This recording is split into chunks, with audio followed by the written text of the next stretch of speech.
Well, even before President-elect Donald Trump is inaugurated on January 20th, the U.S. Senate will begin considering his nominees for top administration posts.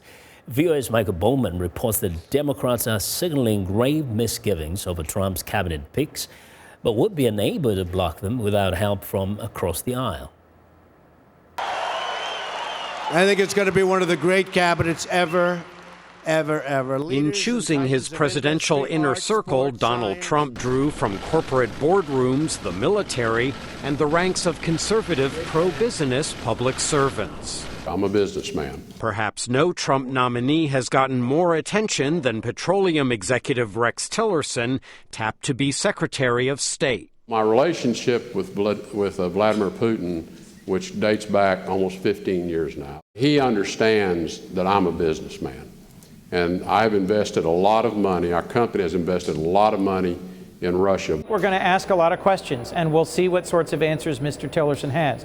Democrat Chris Coons serves on the Senate Foreign Relations Committee that will consider Tillerson's nomination. There are both Republicans and Democrats asking questions about Mr. Tillerson's potential conflicts of interest, about his long and close relationship with Vladimir Putin in Russia, and about his ability to balance the demands of being a diplomat and fighting for America's interests with his long experience leading an oil and gas company. The confirmation hearings, at least some of them, will be very contentious. This is going to be, in some ways, Trump's first test of congressional relations.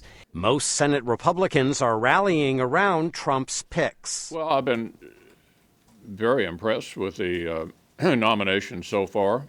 Of the nominees that we're already aware of, I think I'm optimistic that they'll all be confirmed. Republicans have a slight Senate majority, and if they remain unified, they can assure Trump's cabinet selections are confirmed.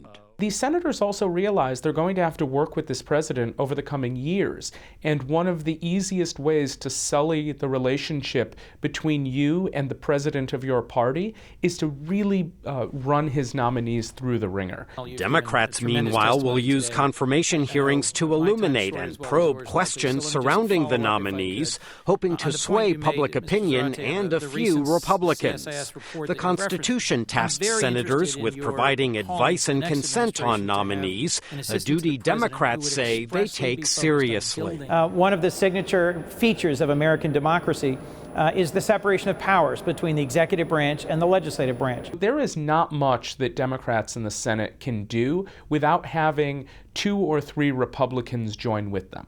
For now, Trump is talking up his nominees, describing Tillerson as, quote, a fierce advocate for America's interests around the world. Michael Bowman, VOA News, Washington.